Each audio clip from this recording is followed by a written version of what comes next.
Ressortis gravement blessés, 5 hommes ont été hospitalisés. 2 d'entre eux se trouvent dans un état critique, 2 autres sont dans un état stable. Le 5e est de retour chez lui, fortement bouleversé par les événements. Cathy Sonnet. Donc ici, il y a l'entrée des femmes. Ici, il y a l'entrée des autres. Saïd Hadjour prend le temps de dessiner un plan de la Grande Mosquée de Québec, une façon de mieux décrire le carnage auquel elle a survécu. Saïd était derrière une colonne, prêt à mourir. Alors j'ai décidé d'aller mourir avec les autres. On n'était pas cachés, on était dans son champ de tir. Et l'effet que j'ai couru, ça l'a comme stimulé. Donc c'est comme il a vu que je me suis sauvé, donc il a commencé à tirer dans cette direction. C'est pour ça que moi j'ai reçu une balle à mon épaule gauche. Et enfin, le tireur est parti. Tant qu'il était encore là, que je le voyais, je savais que c'est la fin.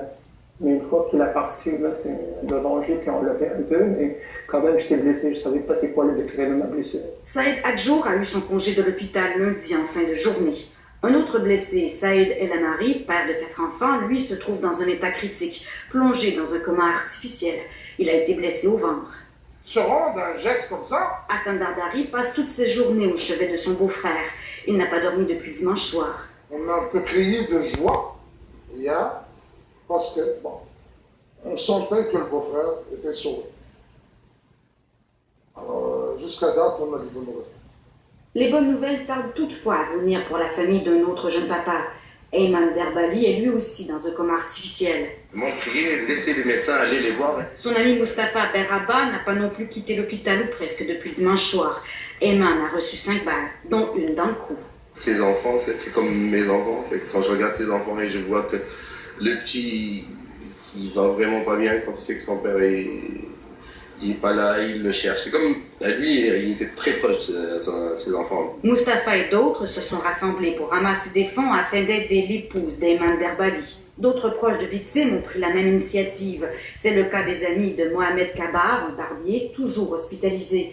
Son salon est fermé jusqu'à nouvel ordre. Il a un bébé qui a seulement quelques mois. Sa femme vient d'arriver au pays. Puis, bien sûr, il est le seul à subvenir aux besoins de sa famille. De retour chez lui parmi les siens, Saïd Hadjour, lui, se souvient d'avoir eu cette pensée pendant la fusillade. La première personne que j'ai pensé à mon père.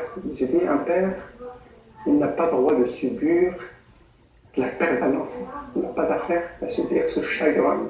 Et le père de Saïd n'aura pas à vivre ce chagrin.